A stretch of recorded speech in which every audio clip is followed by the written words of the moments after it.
I am glad that karma exists, and she has comprehended it. After a fierce struggle, the winner received all her caresses.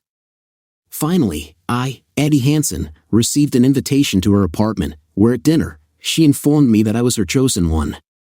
The battle for her heart was intense between Elliot Robertson and me before our mutual love interest, Linda, made his decision. Elliot and I were from competing clubs, but we both joined the local football team when it moved to the first division. We both excelled at football and became recognized stars in our Scandinavian town. Being single men, we enjoyed the attention of local girls until we met Linda. It happened in a trendy cafe where Linda temporarily worked as a waitress while she was looking for a job as a hairdresser. We both started flirting with her and were soon vying for her affections. Despite our attempts to win her over, Linda refused to choose one of us, not wanting to let her go. The three of us began to meet regularly, although it was a stupid idea. But she was an extremely attractive woman, so it was worth a try. She treated both Elliot and me fairly, ensuring that none of us could win her over before she chose one of us. Although we had many other beautiful women we could pursue, our relationship turned into a silly competition that neither of us wanted to lose. It wasn't easy to play this game, as Linda seemed to enjoy the thrill and did her best to drag it out a little longer than necessary. Over time, it became clear to me that Elliot was leading the game. This realization came to me when rumors began to spread about a local illegal bookmaker accepting bets on Linda's choice. The previously equal odds no longer amused me. Elliot found out about the bookmaker himself and that the odds of winning were most likely not in his favor. He suspected that the bookmaker had received insider information from Linda's friends. When even Linda's closest friend hinted at Elliot's advantage, Elliot wasted no time and made a big bet with the bookmaker. Even with low coefficients, it would still bring him a decent and completely risk-free profit. Throughout our rivalry, Elliot and I saw our close friendship deteriorate, as he couldn't help but tease me about his expected victory over Linda. His bragging got to the point where he vowed to post videos of depraved tricks that he would force Linda to perform for his pleasure. He even planned to celebrate his triumph with a wild party at a friend's data where I would not be there, but a seductive stripper would be present. Alcohol flowed freely, but the real excitement began only after the seductive stripper appeared on stage. According to the friends present, she staged an amazing performance, as a result of which every man in the hall felt excitement. One of her friends felt awkward and asked what the stripper had that she didn't have. In a fit of jealousy, she rushed onto the stage and began to undress, prompting the others to follow her example. Soon, the rest of the girls joined her, making a wild scene with a striptease on stage. The crowd of intoxicated and excited young people quickly took off their clothes, and no one could blame them for getting carried away by the moment. The host of the party came up with a clever idea. He pulled out the main fuse, plunging the room into darkness, and invited them to have fun in the dark for 15 minutes. The crowd enthusiastically agreed, and so began the most famous party in our Scandinavian city. For most of the participants, these would have been just humorous memories of anonymous meetings in the dark. If Greg Jensen hadn't been there, it wouldn't have become a famous party. Greg was hired to film a striptease and a party as a gift to Elliot. He went unnoticed by everyone, filming the holiday with his high-tech video camera equipped with infrared illumination for shooting in low light. Despite the fact that we had never met, Greg seemed to prefer me to Elliot and even bet on me. When Greg witnessed Elliot being taken advantage of by a famous scandalous blonde on the floor, he did what many would do in such a situation: he recorded it. This unexpected turn of events eventually turned a potential loss into a profit for Greg. But giving a copy of the video to Linda was not the most ethical decision, and as a result, she asked Elliot to leave. Elliot threatened to sue Greg but never brought the case to an end. Although Greg was completely innocent in the situation, Elliot accused me of depriving him of his money and Linda's innocence, which she actually betrayed many years ago. He even threatened to take revenge on me. He was an ardent loser. He also tried not to pay the bookmaker until one of the bookmaker's friends intervened. Fortunately, Elliot's contract was bought out by another football team, and he left town shortly after the party. To my relief, our connection was cut off. A few years later, I heard rumors about his marriage, and I thought, well done. With my football income, I bought a beautiful house where Linda and I decided to live together. It was her idea not to get married until we had lived together for 10 years and could arrange a grand wedding celebration. This idea did not seem unusual to me because many couples in our area preferred to live together without tying the knot. Linda believed that married couples often calm down and lose the initial spark in a relationship. I didn't mind sharing a bed with her, regardless of whether we had rings on our fingers or not. It didn't matter to me. Now we have 2 beautiful children, 4 and 6 years old. In addition to playing for the local football team, I continued to study to become an accountant and also worked part-time at an accounting firm. After giving up football after 5 years of our relationship, Linda and I decided to open our own accounting business. It turned out to be a good choice, which brought us a good profit in a short time. Linda and I were approaching our 9th year together. Despite the small differences and the decrease in passion, I still believed that we had a strong relationship. The 10-year milestone was only a matter of time, and I understood that some changes were inevitable. Our big wedding was only 2 months away, and Linda and Mom were diligently planning every detail. They chose the location for the wedding, hired an orchestra, and ordered a vintage Bentley to take us on our special day. There were plans for a honeymoon in Bali, but when it seemed that everything fell into place, disaster struck out of the blue. On a quiet Thursday evening after work, I was struck by lightning. I was in the kitchen with the kids when Linda burst into the room and screamed, "How could you do this to me?" she demanded. Confused, I asked, "What did I do?" But she couldn't stand it. "Don't play dumb. Why did you do that in your stupid class?" I tried to reason with her, to ask for an explanation, but she wouldn't listen. "Don't pretend to be innocent. Can't you just admit it like a man? What should I confess? Who is she?" I couldn't take it anymore and screamed back, fed up with these nonsense in front of the children. "Are you under the influence of drugs? Calm down and explain when the children are asleep." Instead of answering, she went into our bedroom and stayed there all evening. When I finally went in there after feeding the children and putting them to bed, she told me to sleep in the guest room from now on. I refused, saying that it was her decision, and if she didn't want to sleep in the same bed with me, she could sleep somewhere else. She left silently, leaving no explanation. The next morning was filled with awkward silence. Finally, I plucked up the courage and asked her a question about her previous behavior. "Could you explain what was wrong yesterday?" She replied cryptically, saying only, "We'll discuss it tonight. My parents have agreed to look after the children for the weekend." On Friday evening, we spent a shortened version of our typical family activities with the children, and to my relief, we both managed to maintain a facade of normality until Linda took them to her parents. When she returned, she brought food from a new Mongolian restaurant, and I uncorked a bottle of wine. While we were eating and chatting about the children, she suddenly asked, "Why did you deceive me?" Surprised, I replied, "Cheated? I have never deceived you." "No, you lied." "I have proof," she insisted. "When and where?" "Please show me these so-called proofs," I demanded. "Do you want to marry me, or should you cancel the wedding?" "What is it?" she asked. "I love you and have been waiting for our wedding for 10 years, but the decision is yours. Just stop this farce," I begged. "I can confidently declare my innocence in response to your accusations. The cheating incident you mentioned, regardless of when and where it allegedly occurred, happened during my last tax information class. It is important to note that 28 men and 2 women attended the classes, and all of them were accompanied by their spouses. Before you decide to destroy the foundation that we have been building hard over the past 10 years, I ask you to kindly ask everyone who attended the classes. This accusation looks like a calculated ploy, but it lacks the ingenuity to shake my faith in my innocence. I urge you to reveal the source of this misinformation, as it is most likely someone who harbors ill feelings towards me or is jealous of our marriage." I don't remember if she answered. The last thing I remember about that night is how exhausted I felt and how Linda helped me get to my bedroom. On Saturday morning, I woke up in my bed with a splitting headache and abdominal pain.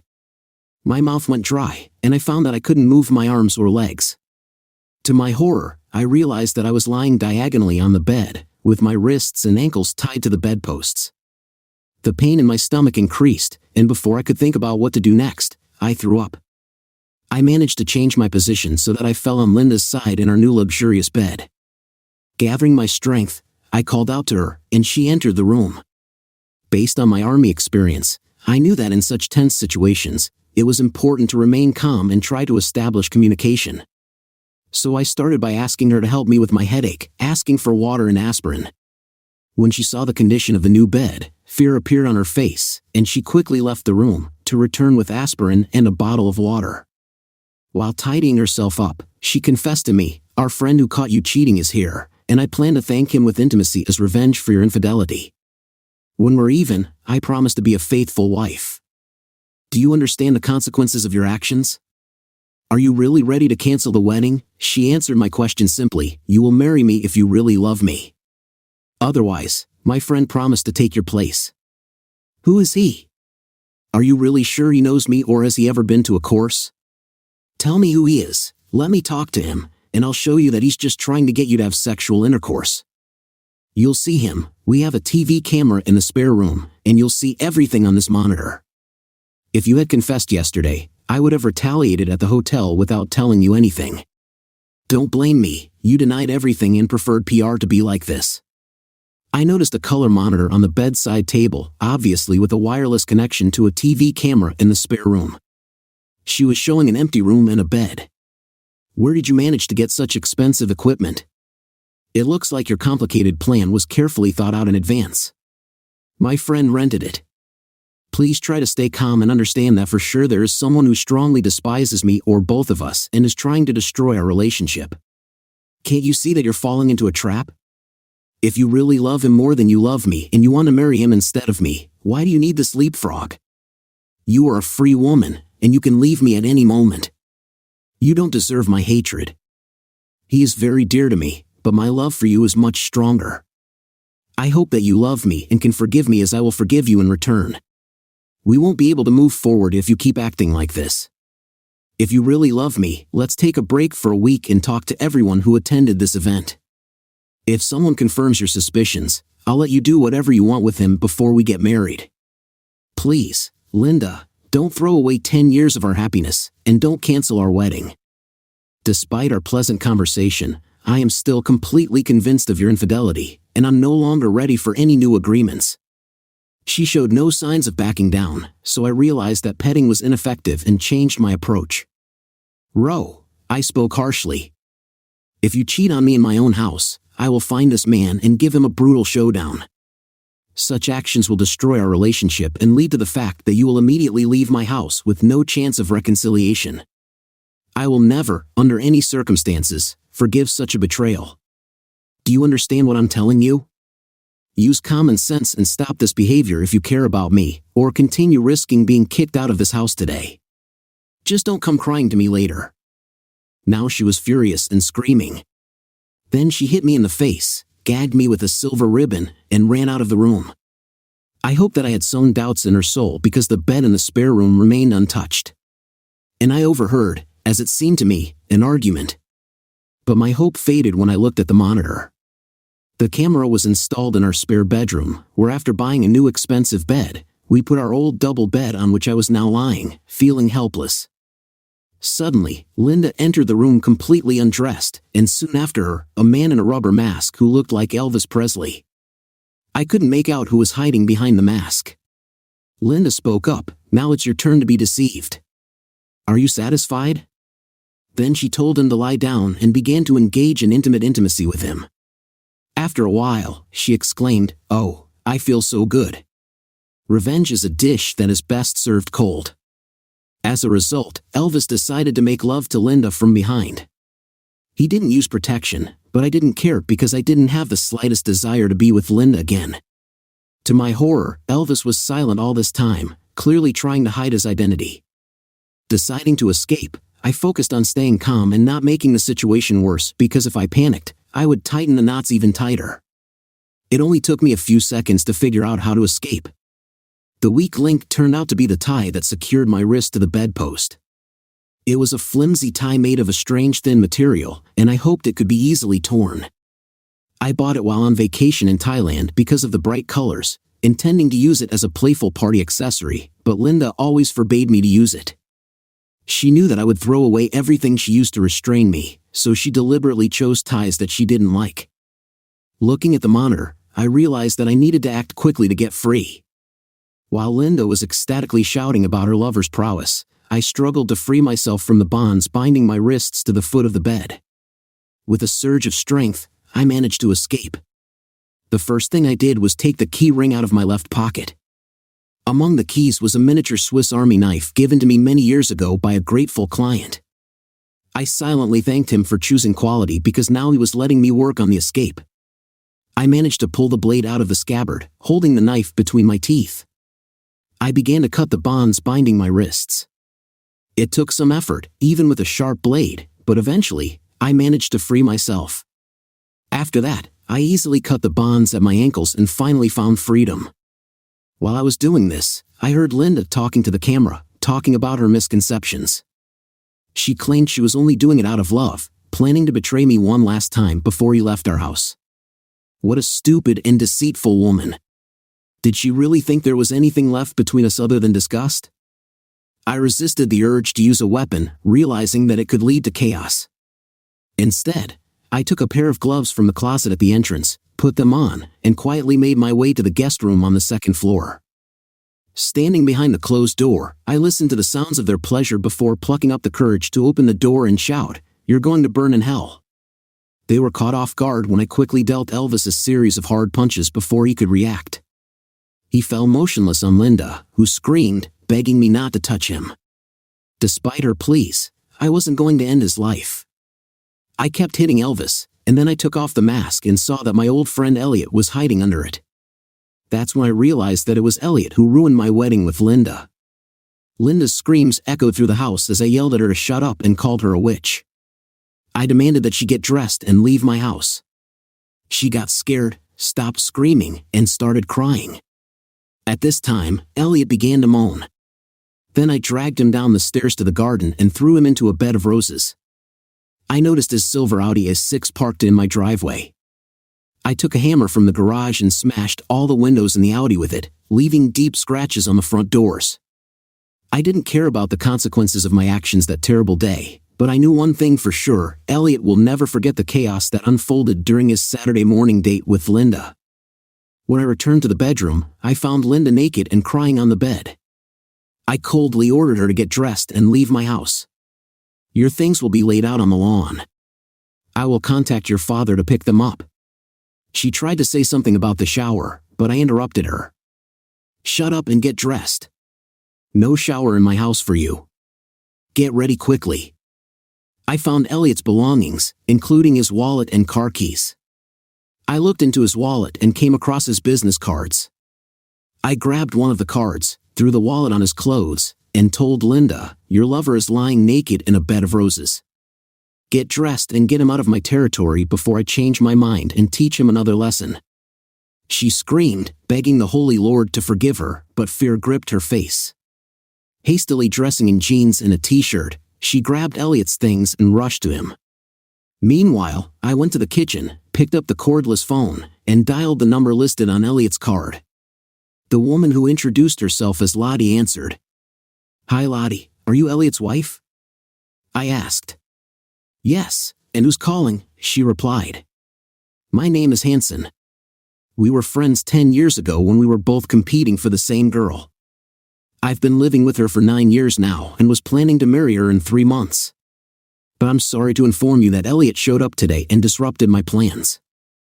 I'm confused, that's why I called you." I shared with her all the information she wanted to get and asked about Elliot's whereabouts in the days when I was accused of cheating on courses. Linda returned to the house while I was talking to Lottie. I told her the good news. "Linda, it was a call to Elliot's wife. She said that he was at home, more than 600 kilometers from the course where you, stupid fool, thought that he had caught me cheating. Now Lottie is going to divorce him because I'm a witness to his infidelity. Elliot is all yours now, Linda." She was screaming. "Do you even realize how much harm you've done to Elliot? You should let him take a shower and treat the wounds from the roses. Get out of my territory before I lose my temper." Then she remembered and ordered me, "Elliot wants his camera and monitor back." I grabbed a hammer, hurried into the spare room, destroyed his camera and tripod, then went into the bedroom and smashed the monitor. After that, I threw them into the back seat of his car through the broken glass and warned him to leave before it was too late. When he started threatening me with the police and lawyers, I responded by hitting his car even harder with a hammer, forcing him to drive away quickly. Linda was crying in the house. "My God, what have I done? You destroyed your old family, and now you have a new boyfriend. He was your first choice 10 years ago, and now he's with you. You can't complain, you got what you wanted." I caught up with her and asked for the key to the house. She handed it over and left. I called Linda's parents, talked to my children, and instructed Linda's father to order a van to pick up her things since we broke up. When he asked me the reason for our breakup, I told him the same thing as Lottie. Shortly after that, Linda's mother called me expressing disbelief about the canceled wedding and asking me to think carefully about everything before making rash decisions. All I had to do was apologize to her and explain that I couldn't see a way out of the mess Linda had made. I informed her astonished mother that Linda thought her lover would take my place at the wedding, but there were difficulties because his divorce would be finalized within 6 months. It was a hard day for me, but I had to focus on the task at hand. So I called 6 of my friends for help. Fortunately, 4 of them were able to help me, and 1 even went to the supermarket to buy a pack of cardboard boxes. 2 wives also joined in to help their husbands pack the boxes. I took the beds out of the spare and master bedroom onto the lawn and used an electric chainsaw to chop them into pieces.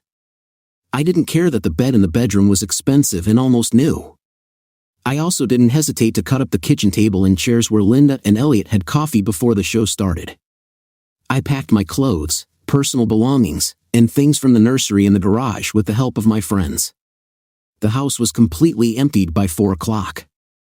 I informed my father-in-law that the house had already been cleaned, and Linda could take whatever she wanted from the lawn. Everything that remains by Monday evening will be taken to the city landfill. He mentioned that he had ordered a van and 2 friends who would help him. After that, I left with my friends and invited them to a barbecue at my best friend's house, where I stayed the night. The next morning, my secretary Marie immediately noticed that something was wrong, and with a worried expression on her face, asked me what had happened over the weekend. I honestly shared the details with her. Shocked, she was silent for a moment and then asked about my current housing situation. I admitted that my friends had kindly allowed me to temporarily live in their spare bedroom, but I would like to find my own place as soon as possible. Marie suggested a solution. Her recently divorced sister Anna had a lovely guest room with a small kitchen above the garage, which I could rent until I found a more permanent place to live. Marie knew that Anna, who worked as a nurse at the main hospital, was returning home after her shift on Sunday. She called Anna, who was intrigued by the idea and interested in the offer. Marie and I quickly went there, inspected the house, and were pleasantly surprised by the quality of the room. Her sister, a beautiful and calm woman, quickly came to an agreement with us. After that, I turned to a real estate broker to sell the house. The broker took photos of the site, which was cleared of debris by Linda's father and a hired neighbor. Back at the office, Marie informed me that Linda had repeatedly tried to contact me. I promised to answer her next call, and it came in just 10 minutes. I'm sorry that I believed Elliot's lies. It was the stupidest thing I've ever done in my life. The desire to be with him clouded my mind. I should have realized that he was lying about me. Actually, Elliot wanted revenge because he lost money when you chose me over him. He had a deep hatred for me. He did everything to disrupt our wedding plans, and you didn't hesitate to help him do it. Do you really believe that he even thought for a second that I would marry a woman who treats me so cruelly? He knows me well enough to understand that. Can you ever forgive me for being so blind? His wife will leave him, so marry this jerk. But know that you will be cheated on. Unfortunately, I've never done that to you. Today, I deeply regret all the missed opportunities over the years. Linda realized that discussing our broken relationship was not the right moment and instead asked about our financial affairs. I withdrew 50% of the total bill, and that was the limit of what we could share. You can keep your car, your personal account, and all the things that were lying on the lawn, I said. Anxiously, she asked, what about the house and the shares? This is my personal property and is not subject to sharing with you. If you had committed this act after the wedding, you would have become a rich divorcee. You paid a high price for Elliot's meat, and I hope you consider it a profitable investment, I said before ending the conversation. A few minutes later, her father called me, and I explained that based on the laws of the country, she had already received more than she should have given the current situation. I couldn't give her anything beyond what was required by law, as it would be a kind of reward for her actions. On Monday evening, Anna invited me for a cup of coffee and a casual conversation. As a result, we talked all evening. Anna confessed to me that her ex cheated on her with a colleague. When she stated this, he became enraged, physically assaulting her, and began bragging about his affair with a married colleague. This exposure eventually led to their divorce. Despite their differences, they reached a compromise on the issue of joint custody of Jennifer's 10-year-old daughter, who was with her father at the time. When I shared my story with Anna, she was shocked by Linda's stupid behavior. Anna is engaged in the analysis of human behavior. She could not understand how Elliot deceived Linda. She was trying to figure out why someone as smart as Linda would make such an incomprehensible decision. Perhaps she doubted that your love remained sincere after all these years and wondered if she missed the intense passion that you had in the early days. On reflection, we can say that Linda periodically thought about the fact that she could have had a better relationship elsewhere and doubted whether she had made the right choice. In 10 years, Elliot took advantage of her insecurities by manipulating her with his deceptive tactics. He put a series of outright lies into her head about how much he had missed her for the past 10 years. When she and Elliot reunited, he must have been very convincing because she didn't bother to verify his stories, although it would have been easier to do so and discover that most of his words were fabricated. Elliot's false story about my infidelity gave her, as she believed, a legitimate reason to finally fulfill her long-held desire for him. Most likely, Elliot came up with a scheme and managed to convince her that I would never leave her, and she would have the right to revenge, and in the end, we would be happy together again. I immediately liked Anna when I declared that I would never be able to sleep in my house again. Over time, Anna and I established a strong bond and began to help each other in small things. She did my laundry, and I tended her garden. I even started taking Jennifer to soccer practice, as a result of which an attractive female coach invited me as a volunteer assistant, and Anna started laughing at me. Isn't she jealous? Fortunately, Jennifer and I struck up a friendship, as did Anna and my children. When my children came to visit, I felt that Anna was communicating with them not just as a hostess. There was relief in her voice when she asked if I had found a new home, and I replied that I had not. I knew I had to act, but I didn't dare take the first step. One day, Marie asked me to share my true feelings for Anna, and I couldn't resist saying that her ex must have been incredibly stupid to cheat on such a wonderful woman like Anna. Marie giggled and said that Anna had made similar remarks about Linda. Then, looking into my eyes, she urged me to take action before it was too late. I took her advice to heart. When Jennifer went to stay with her father for a week, I saw a great opportunity. I managed to book a table at a popular restaurant known for its live music for this evening. On the way home, I picked a big red rose, took it with me, and rang Anna's doorbell. When she answered, I handed her the rose and invited her to have dinner with me, explaining that it was my turn to treat her. Then I'll pick you up at 8 o'clock tonight. I'm sorry, but your visit came as a surprise to me, and I have an appointment with a doctor. Disappointed but understanding, I suggested, can we reschedule the meeting for another time? Of course, and I hope more than once. Don't worry, the doctor is a 50-year-old married woman who asked for help with a research project. I'd love to go on a date with you. Wait for me at the house, and we'll have a drink together when I get back. Anna returned home by 11:30 p.m. She made 2 delicious crab sandwiches and uncorked a bottle of her best white wine. By candlelight and quiet music, a romantic atmosphere was created for our meal. We both knew what this night was going to lead to, and nothing else was out of the question. Lying naked in her bed, we engaged in gentle lovemaking throughout the night. It was a truly unforgettable evening for both of us. In the morning, she brought me a delicious breakfast in bed, after which we indulged in passionate morning pleasures. I could tell by her behavior that she had something on her mind, and when I got out of the shower, she smiled and asked the question that needed to be answered simply with yes or no. Not knowing the consequences, I replied, leaving the decision to her discretion. As a result, she announced that I would move into her house on the same day. Without hesitation, I began to pack my things, and in a few minutes, we were transporting them to her house. Later that day, we went to the mall, and I bought 24 red roses for her. When Jennifer returned home on Sunday evening and noticed the roses in the living room, as well as the smiles on our faces, she exclaimed, "We're officially together now, aren't we?" After confirming this, she hugged both of us and expressed her joy. This marked the beginning of a new happy family. At the beginning of our divorce, Linda was deeply embarrassed and at first did not allow me to spend time with the children since I transferred only minimal legal property to her. During the repay, I did a DNA analysis of the children, and the results confirmed my paternity. As soon as Linda calmed down, we started working together on co-parenting. While we waited in the hospital for our daughter, who was in a bicycle accident, Linda said that 2 years ago she had lunch with Elliot, but then nothing happened between them. She claimed that he started contacting her for work 2 weeks before coming to town in order to deceive her. I informed her that Lottie and I had discussed this situation on several occasions. Lottie said she filed for divorce and kicked Elliot out of their house, which had always been considered her personal property. Linda stated that she had not seen or heard from him since she helped him leave my rose garden, and she had no desire to do so. She was deeply saddened when she found out how vulnerable she was when he set her on me to get back at me for something I hadn't done. Elliot has never claimed damages for a damaged car or TV. A year after our breakup, Linda met Fred, a selfish and evil man who worked at a local bar.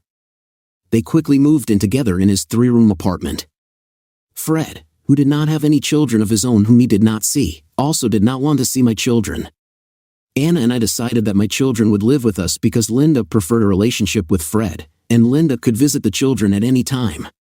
But she got too involved in a sexual relationship and forgot about the children. Fortunately, my children easily survived this, as Anna did everything to make the children feel love and care. Linda turned out to be unhappy in her relationship with Fred. He was constantly jealous of her and resorted to physical violence. This was evident from the bruises on her face and arms. Anna and I were surprised that she would not give up taxi driving and would not continue a happy life. Apparently, Linda was afraid to be left alone and tolerated Fred's antics. But it doesn't seem to us that we are happy with Anna and our children. Story 2. The weather was supposed to be good that day, but the sky turned cloudy, and it started to rain. The rain was more of a light drizzle, but it was enough to turn off the wipers and headlights. The rain didn't bother me because I was always ready for fishing regardless of the weather, as long as the water didn't freeze. It became a habit for me 6 years ago after my 2 children left for college. It was at this time that my family life changed significantly for the worse. I always hoped that when the kids grew up and left us, Marcy and I would finally be able to spend time together, if you understand me. But Marcy had other plans. Instead of being together, she found new hobbies and friends, leaving me alone. At first, I did not pay attention to this situation, but over time I understood its essence. When I was driving with my fishing buddy Danny Green, he woke up from a nap. We were already approaching our destination. After a few more grunts and groans, Danny grabbed the thermos from the dashboard. "You're crazy, Terry." I don't know why I agreed to this. I only have 2 Saturdays a month when I can relax, and you brought me fishing today? Why today? You know I hate fishing. I couldn't help but chuckle when Danny spilled more coffee on himself than was in his cup. Trying to wipe himself off and not spill anymore, he uttered several loud curses. "This is something special, Terry," he said. "I'll explain everything when we get to the lake. I need you to be with me today." Danny and I grew up together, and now he worked as a detective in the city police department, and I worked as an assistant director in the Department of Parks and Recreation. We were both happy with our work and life in general. Although we weren't best friends, we were close enough to enjoy fishing together. After waiting out the rain, we finally went by a boat towards the fishing ponds. Danny was still grumbling when we pulled away from the dock. To our surprise, the lake turned out to be at our disposal since no one else dared to go ashore in such bad weather.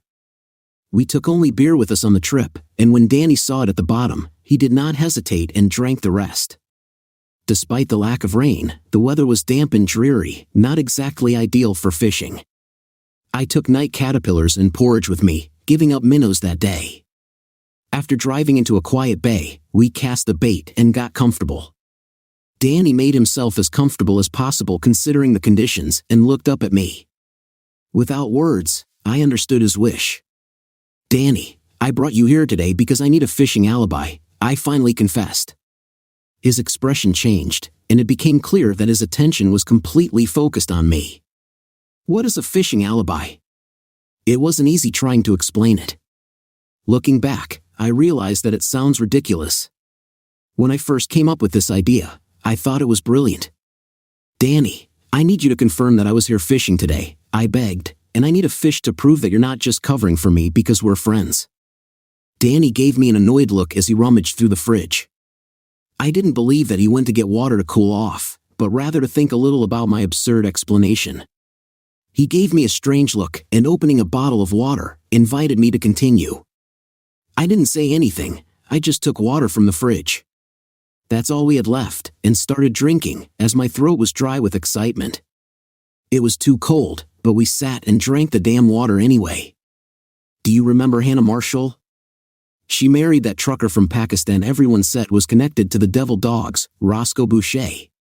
They got married about 8 years ago. How does Hannah Marshall fit into your fish alibi? Danny was indignant. Marcy started dating Hannah about 2 years ago. At first, I thought it was a normal friendship involving shopping and going to restaurants. Please continue. I'm very interested. What are you getting at, Terry? Danny, I may not be the smartest person, but it quickly became clear to me that Marcy was avoiding me. I don't want to interfere in your relationship, Terry. I will not interfere in your personal relationship. I just need you to confirm that I was with you today, and we'll take the fish as proof. It's just for an alibi. Without fish, everything may seem suspicious. Danny didn't want to get involved in my problems. Terry, you watch too many detective series, it's just ridiculous. If I mention that we went fishing together this morning, that's all I'll say. I'll be happy if we catch some fish. My fishing partner grumbled to himself as he reeled in the line after planting a new worm. He looked at me. You still haven't explained why we're here, Terry. You still haven't explained to me why you need an alibi. I turned on the engine briefly to move closer to the site near the shore.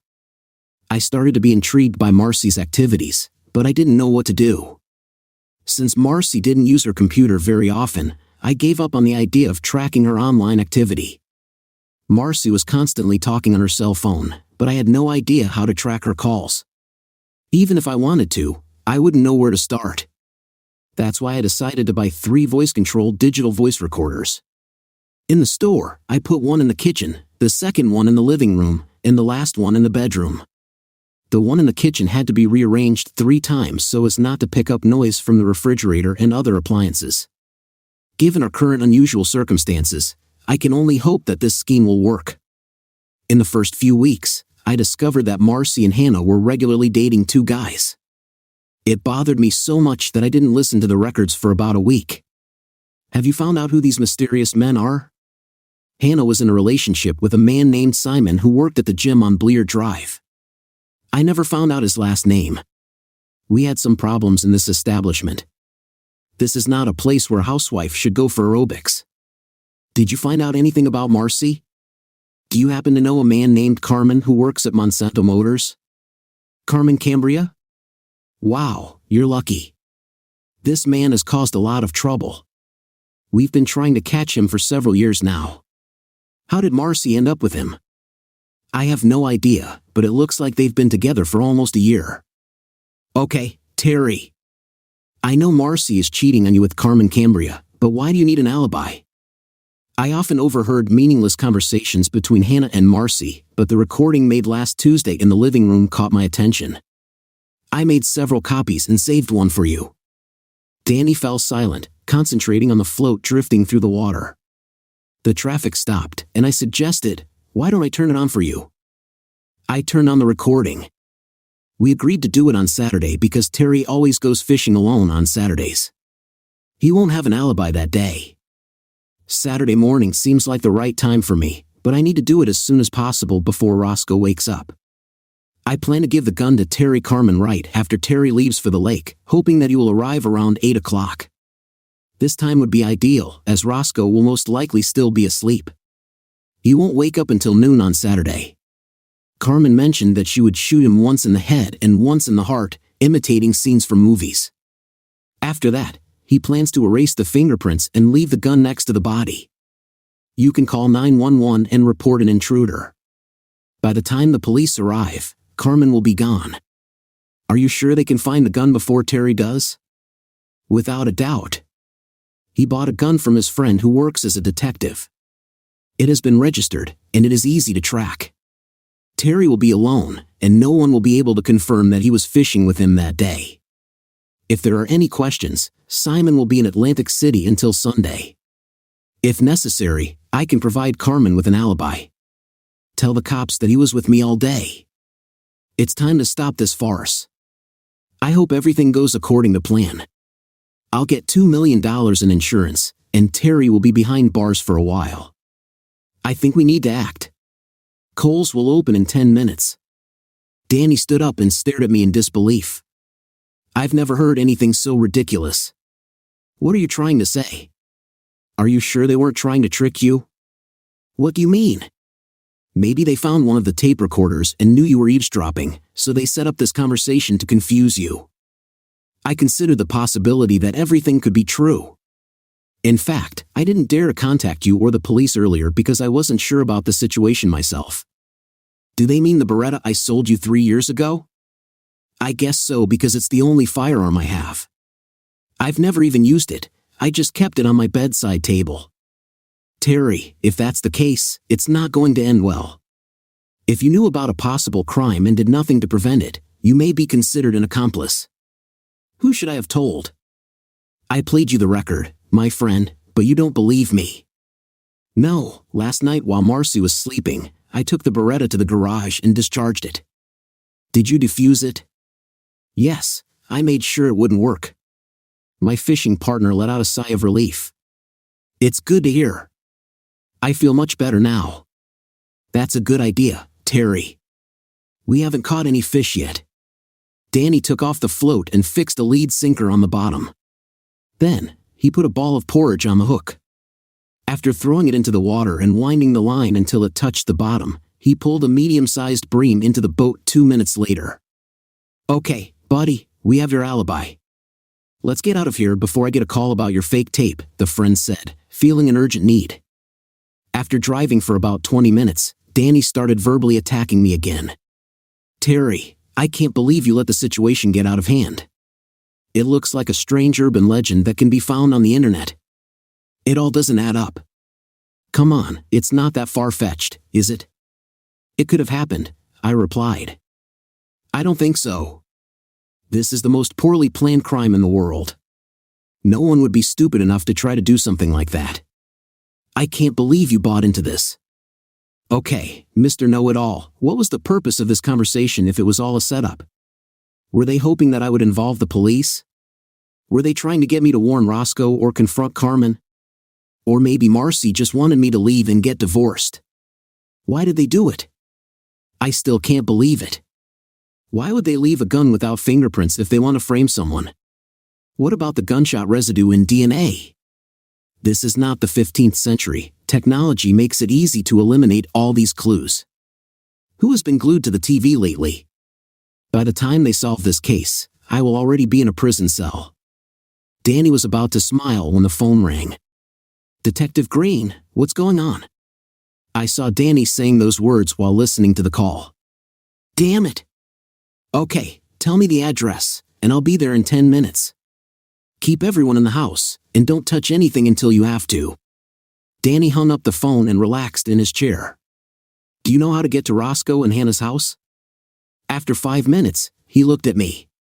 Stop grinning, you sly jerk, this is not funny. I kept grinning as we drove up to the house.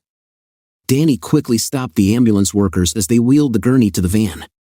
After examining the passenger, he shook his head in disbelief. A plainclothes detective approached him, and they entered into an animated discussion, waving their arms and drowning out the screams. 4 black and white cars with flashing lights appeared on the street. Danny waved at me as they pulled up to the house. Detective Wallace introduced me to Don Wallace when we shook hands. Wallace casually remarked, "Are you the guy with the gun?" This remark sounded almost like a question. Danny intervened and asked who had told Wallace about the gun. Wallace felt awkward and confessed that it was Mrs. Boucher. I asked about the owner of the gun, and she immediately said it was Terry Connor. Don, how does she know that? I'm confused. How did Hannah Boucher know that the gun belonged to Terry Connor? I'm not sure. Have someone bring her to the station, we have a lot to discuss. Detective Wallace entered the house, and Danny watched the ambulance drive away. I couldn't hear very well, but Danny seemed uncomfortable. Is Roscoe going to be okay? Roscoe's fine. That bloody scene on the way to the hospital is Carmen Cambria. Terry, didn't you say your gun was broken? I did. It took me 2 hours to fix it. What did you do with it? I drilled a hole in the barrel and inserted the bolt into it. After that, the trunk began to close. Well, I broke 4 drills in the process. Why are you asking? Why didn't you just take out the shutter? I didn't know how to do it. Danny took a deep breath and smiled faintly. It looks like Carmen made the brave decision to wake up Roscoe right before she tried to shoot him. It was a kind of macho gesture. But when Carmen pointed the gun at Roscoe's head and pulled the trigger, a reverse shot occurred. As a result, half of her arm was torn off. She lost her thumb and 2 other fingers. It took Roscoe only a few moments to realize the situation. Despite his injuries, he attacked Carmen. When the police showed up 5 minutes later, they had to stun him to knock him down. I messed up everything. Everything didn't go as planned. Oh my God, Terry, I can't understand this. When we entered the house, we saw Detective Wallace leading Hannah out in handcuffs. He seemed to have caught onto something. Danny looked back at Wallace as he passed by. Go to 321st David Drive to pick up Marcy Connor too, and in no case allow them to meet. Make sure that 2 different cars are used. Roscoe was sitting at the kitchen table. The ambulance doctor calmly applied antiseptic to Roscoe's hands. It was a little painful, but he showed no signs of pain. He looked up, noticing that Danny and I were approaching him. Terry, is that your gun? He asked. I exchanged a guilty look with Danny, not knowing what to say. Yes, it's mine, but I didn't give it to him, I confessed. I keep it in my nightstand for protection. The ambulance doctor shook his head, remarking that I was lucky I had never had to use it. I don't know what happened to him, but I definitely dodged a bullet, Roscoe added. Danny noticed my problem and intervened. Roscoe, Terry found out about Carmen's intentions but didn't know what to do with him. He informed me of this morning and armed himself with a Beretta as a precaution. As a result, this decision led to the situation getting out of control. Terry, why didn't you tell me? Roscoe asked. I was afraid to make mistakes or change plans if the initial one failed. If it wasn't a real threat, no chaos would have occurred. I'm sorry, Roscoe, but I didn't know what to do at all. I did everything I could. Okay, I get it, even though I don't like it. Why didn't you just pull out the bolt? I noticed Danny grinning while I was answering Roscoe's question. Roscoe stood up and put his hand on my shoulder, heading for the refrigerator. Don't worry, you did a good job, even though it's weird, he said. He took a bottle of juice from the top shelf and drank it in big gulps. I went outside while the police solved the remaining tasks. 20 minutes later, Danny showed up and told me to go home. I didn't really want to leave, but since Marcy wouldn't be there, it didn't bother me much. When I got home, I found that Marcy had brewed fresh coffee, apparently expecting guests. I drank 2 cups and then collapsed on the couch to take a nap. When I wake up at 4 o'clock in the morning, I often want to sleep during the day. About 5 hours later, I was roused from my slumber by a phone call. Hi Terry, this is Wilbur. Marcy just called me from court and asked me to come and bail her out. She didn't give me any details. What's going on? Why didn't she call me, Terry? I hate to break the bad news, but your daughter's in trouble. She hasn't contacted me, and I doubt she'll want to talk to me. You'll have to get the whole story from her because I don't think you'll believe me. It's not something physical, she's fine. When you rescue her, please take her to your place. I will bring all her clothes and things there as soon as possible. Can you raise the necessary funds? Yes, it shouldn't be a problem. What about the kids? Have you informed them yet? I'll let them know, Wilbur. Don't worry. After my father-in-law finished speaking, I took some trash bags and started filling them with Marcy's clothes. To begin with, I emptied the dressers, cupboards, and bathroom. All the other things that needed to be collected could be picked up later. I made sure to include the alibi fish and her best dresses in the package. I put the bags in the back seat of the car and then dialed the number of my son, Benson, whose apartment was in Clarksville. He's been stationed at Campbell for the last 2 years. I informed him that his mother was in trouble, but I didn't go into details. It was obvious that he had a lot of questions, but I decided not to go into them. Meanwhile, my daughter Sharon reacted differently. She had been living in Baltimore with her new husband for about a year. When I refused to tell her about the situation, she quickly informed me that she would be home first thing in the morning. For some reason, she looked a little annoyed, and I decided not to bring it up. 20 minutes later, I left all of Marcy's bags on the porch of her parents' house since no one was there when I arrived. I did not wait and went to the village to have dinner. With the boat in the back of my car, it wasn't easy to find a parking spot. I slept well that night. The next day, I spent time taking inventory because I didn't have time for anything else. I decided to start from scratch. I have made 2 lists, one of the things that need to be left, the other of the things that need to be taken with you. The choice was simple. I decided to take all the money I could find and throw everything else away. I didn't need a house, and with my simple needs, I could easily find a job anywhere. At that moment, divorce did not seem necessary to me. Just when I thought I had made my decision, Sharon suddenly walked into the kitchen while I was making fresh coffee. She got comfortable, and the room was filled with a feeling of cheerfulness. She sat down next to me and apologized. "You have nothing to apologize for," I said. "When I first talked to my mom, she screamed that you were trying to harm a man named Carmen, whom I had never heard of. It turned out that he was her lover. I had no idea that she had been cheating on you for over a year." Sharon asked, "Why is she in jail?" I pretended not to hear her. Grandma intervened to calm her down, and Grandpa took me to the kitchen to explain the situation. He learned the details at the courthouse from Danny Green while she was being prepared for release. "I'm sorry, Sharon, for dragging you into this situation. I was trying to protect you and Benson from her because this information shouldn't bother you," I said. While we were talking, I made 2 cups of coffee with cream. "But the truth is, I'm here to support my mother, and I already know everything I need to know. I don't have that desire anymore. I'm going home. Do you need help?" "No, I'm fine, but I'm worried that this incident will make me a laughingstock in the city. I plan to leave for a while. I don't know where or for how long, but I won't be here for the next few days.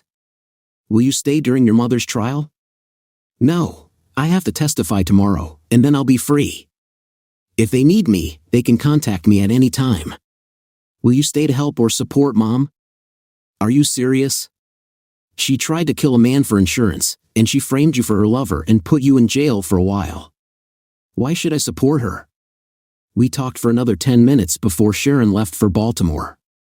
It was going to be a busy day.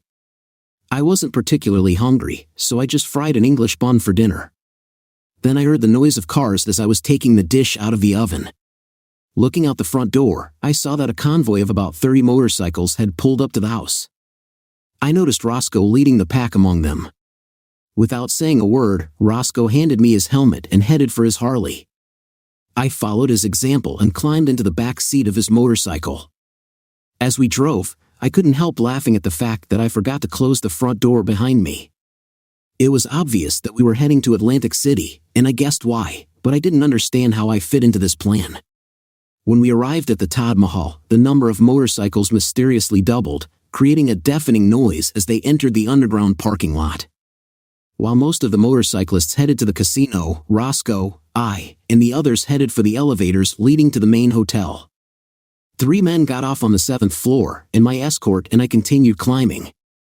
I couldn't help but notice the surveillance cameras covered with foam insulation. Roscoe confidently led us down the road, heading for the roof overlooking the Atlantic Ocean. As we stood in silence, he caught my eye as if waiting for an explanation that I didn't really need. Smiling, he put his big hand on my shoulder. "Great job, Terry. Great job." At that moment, 3 guys appeared on the roof with a newcomer, Simon Walcott, clearly scared. Simon approached us hesitantly. Despite working at the gym, he couldn't match Roscoe's strength. Without saying a word, Roscoe easily picked up Simon and threw him off the roof. 5 minutes later, the 4 of us went home, and the rest stayed at the casino. Roscoe drove me home, and the other 3 guys went further down the road. I returned the helmet to him, we exchanged smiles, and again, not a word was said. I really appreciated him. I slept soundly that night. Danny came in early the next morning. On Sunday evening, he called several times to check on me, but I ignored his calls. I just told him that I had drunk too much and fell asleep, and that was the end of it. It was a hectic day, but I had everything under control. I spent the day completing my business, closing accounts, and putting my affairs in order. I called Wilbur to check on him, and he informed me that Marcy's mortgage had already been paid off, and she was settling into their new home. He offered to talk to her, but I refused. I wasn't sure if she was ready for this conversation. On the other hand, there was no one to help Hannah, so she will be in the county jail until the trial. I was just about to have dinner at Taco Bell when Danny called to tell me that Simon had been found dead in Atlantic City. He asked about Roscoe's whereabouts and didn't appreciate my laughter in response. But his mood improved when I suggested that he pick up his new boat from my house. I didn't use it anymore and didn't want to bother selling it. For the next 4 weeks, I stayed with Sharon and her family. Every day, I went down to the harbor and talked to the tourists.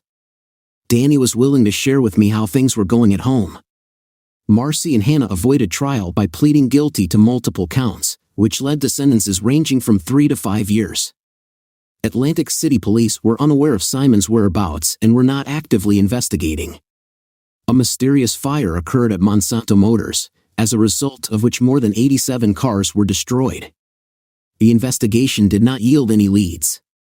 After spending more than 2 weeks in the hospital, Carmen Cambria is now awaiting trial on several charges, including attempted murder. Roscoe decided to stay in the area until the start of Carmen's trial. He seems to have completely lost interest in fishing.